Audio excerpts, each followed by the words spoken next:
Welcome to my YouTube channel रेनिको social study. आज मैं सामाजिक विज्ञान के अंतर्गत अर्थशास्त्र के इकाई 1 अर्थव्यवस्था एवं इसके विकास के इतिहास का वीडियो बनाने जा रहा हूँ। पिछले वीडियो में मैंने 30 प्रश्नों का वीडियो बनाया था, उससे आगे का बनाने जा रहा हूँ।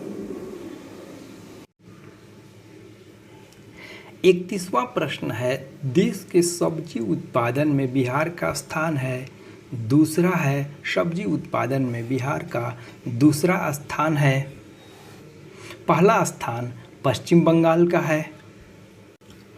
और 32वां प्रश्न है, बिहार झारखंड विभाजन के पश्चात कौन सा उद्योग बिहार में रह गया? चीनी उद्योग केवल बिहार में रह गया और जितने खनिज आधारित उद्योग हैं टोटल झारखंड में चले गए और बिहार एक कृषि प्रधान राज्य रह गया और सभी उद्योग झारखंड में चले गए। 33वां प्रश्न है, भारत के पड़ोसी देशों में किस देश की प्रति व्यक्ति आय सबसे अधिक है? तो श्रीलंका की है। भारत के पड़ोसी देशों में श्रीलंका की आय अधिक है। 34वां प्रश्न है, मानव विकास रिपोर्ट की दृष्टि से पड़ोसी देशों में किस देश की स्थिति इससे बेहतर है? तो श्रीलंका की है। मानव विकास की स्थिति में श्रीलंका की भारत से बेहतर स्थिति है।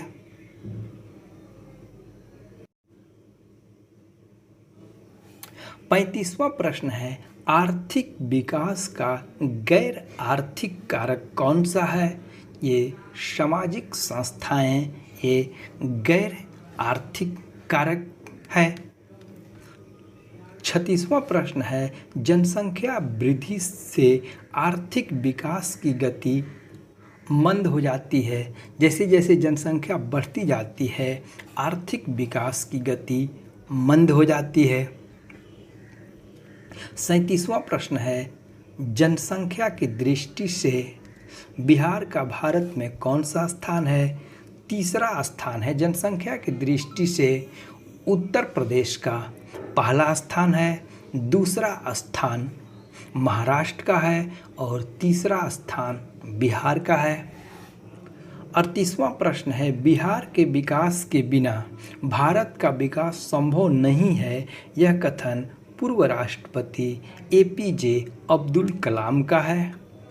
39वां प्रश्न है, अंग्रेजों के आने से पहले भारत को कहा जाता था सोने का चिड़िया कहा जाता था और अंग्रेजों ने लॉर्ड डलहौजी की हड़प की नीति चाहे ये फूट डालो और शासन करो की नीति लागू की, जिससे अंग्रेजों ने भारत को 200 वर्षों तक शोषण किया।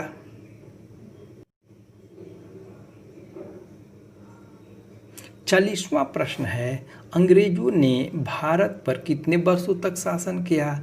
200 वर्षों तक शासन किया। 41वां प्रश्न है, भारतीय अर्थव्यवस्था की संरचना को कितने भागों में बांटा गया है? 3 भागों में बांटा गया है। प्राथमिक, द्वितीयक और तृतीयक क्षेत्र को बांटा गया है। प्राथमिक क्षेत्र के अंतर्गत कृषि, पशुपालन, मत्स्य पालन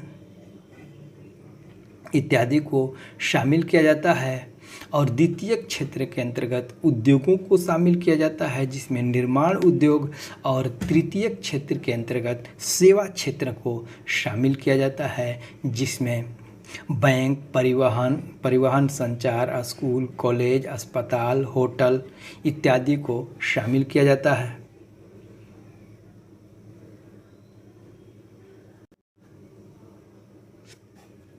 बयालीसवां प्रश्न है, किसने मानव विकास सूचकांक की संकल्पना को विकसित किया था? महबूब उल हक ने। पाकिस्तानी अर्थशास्त्री महबूब उल हक ने ये मानव विकास सूचकांक की संकल्पना को विकसित किया था और मानव विकास रिपोर्ट यूएनडीपी संयुक्त राष्ट्र विकास कार्यक्रम द्वारा जारी किया जाता है और सर्वप्रथम 1990 ईस्वी में मानव विकास सूचकांक महबूब उल हक के ही निर्देशन में जारी किया गया था। 43वां प्रश्न है, मानव विकास सूचकांक किस संस्था द्वारा जारी किया जाता है? तो संयुक्त राष्ट्र विकास कार्यक्रम यूएनडीपी द्वारा जारी किया जाता है। 44वां प्रश्न है, बिहार से झारखंड कब अलग हुआ? 15 नवंबर 2000 को बिहार से झारखंड अलग हुआ। 2000 में भारत में 3 राज्यों का गठन किया गया था। 1 नवंबर 2000 को मध्य प्रदेश से अलग होकर छत्तीसगढ़ राज्य बना था। 9 नवंबर 2000 को उत्तर प्रदेश से अलग होकर उत्तराखंड राज्य बना था और 15 नवंबर 2000 को बिहार से अलग होकर झारखंड भारत का 28वां राज्य बना था।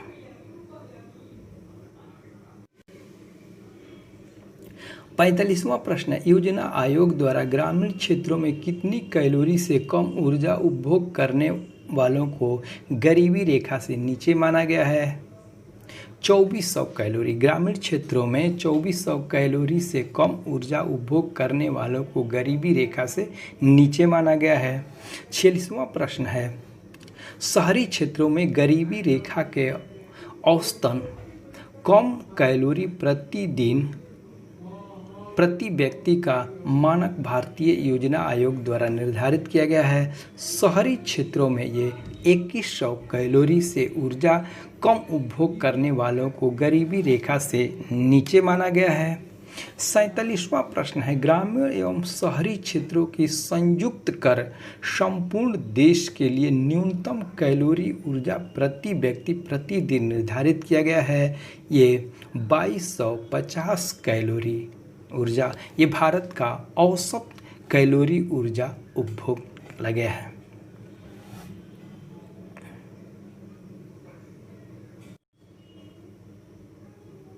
अड़तालीसवां प्रश्न है, नीति आयोग में नीति का क्या तात्पर्य है? नीति का तात्पर्य है राष्ट्रीय भारत परिवर्तन संस्थान, national institute of transforming India. NITI Aayog का गठन 1 जनवरी 2015 को किया गया था। 31 दिसंबर 2014 को योजना आयोग को समाप्त कर दिया गया और 1 जनवरी 2015 से उसके स्थान पर नीति आयोग का गठन किया गया। 49वां प्रश्न है, 2011 की जनगणना के अनुसार बिहार की जनसंख्या कितनी है? 10.40 करोड़ है। 50वां प्रश्न है, 2011 की जनगणना के अनुसार बिहार की पुरुष साक्षरता है 71.2% है। 51वां प्रश्न है, 2011 की जनगणना के अनुसार बिहार की औसत साक्षरता दर कितनी है? 61.8% है। 52वां प्रश्न है, 2011 की जनगणना के अनुसार बिहार की महिला साक्षरता दर कितनी है? 51.5% है। 53वां प्रश्न है, मनरेगा योजना अंतर्गत कितने दिनों की रोजगार की गारंटी दी जाती है? तो 100 दिन की रोजगार की गारंटी दी जाती है। 2 फरवरी 2006 को नरेगा का गठन किया गया। राष्ट्रीय ग्रामीण रोजगार गारंटी योजना की शुरुआत की गई थी और 2 अक्टूबर 2009 को इसका नाम मनरेगा कर दिया गया। महात्मा गांधी राष्ट्रीय रोजगार गारंटी योजना, इसमें काम के इच्छुक व्यक्ति को 100 दिन की रोजगार की गारंटी दी जाती है। 54वां प्रश्न है सड़क आजम किसे कहा जाता है? शेर शाह सूरी को सड़क आजम कहा जाता है, जिसने जीटी रोड का निर्माण करवाया था और यह रोड कोलकाता से लेकर के पेशावर तक जाता था। वर्तमान में यह रोड NH2 कोलकाता से लेकर के दिल्ली तक जाता है। 55वां प्रश्न है बिहार का क्षेत्रफल कितना है? 94,163 वर्ग किलोमीटर बिहार का क्षेत्रफल है। 56वां प्रश्न है 2011 की जनगणना के अनुसार भारत की साक्षरता दर है 74.04% साक्षरता दर है। 57वां प्रश्न है 2011 की जनगणना के अनुसार बिहार का सर्वाधिक जनसंख्या घनत्व वाला राज्य है बिहार है, जिसका 1106 व्यक्ति प्रति वर्ग किलोमीटर जनसंख्या घनत्व है।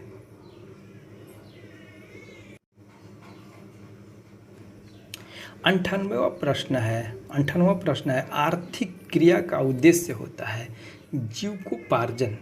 आर्थिक क्रिया का जो मुख्य उद्देश्य होता है वो जीविकोपार्जन करना होता है। जैसे जीविकोपार्जन के लिए ही किसान खेती करता है, खेतों में काम करता है, जिससे कि उसकी जीविकोपार्जन होता है। एक शिक्षक पढ़ाता है जिससे कि उसके परिवार का जीविकोपार्जन होता है। एक वकील वकालत करता है जिससे कि उसके परिवार का जीविकोपार्जन होता है। तो आर्थिक क्रिया का जो मुख्य उद्देश्य होता है वो जीविकोपार्जन होता है। 59वां प्रश्न है मानव विकास की तर्ज पर पहली मानव विकास रिपोर्ट जारी की गई थी 2002 में जारी की गई थी और भारत का सबसे पहले मानव विकास रिपोर्ट 2000 तैयार करने वाला मध्य प्रदेश पहला राज्य है और उसमें अटल बिहारी वाजपेयी के समय में भारत में मानव विकास रिपोर्ट पहली बार प्रकाशित की गई थी। 60वां प्रश्न है बिहार के विकास में सबसे बड़ी बाधा जो है वो बाढ़ है। उत्तर बिहार बाढ़ से प्रभावित है और दक्षिण बिहार का कुछ क्षेत्र सूखा से प्रभावित है। पुनः मिलेंगे अगले वीडियो में, तब तक के लिए धन्यवाद।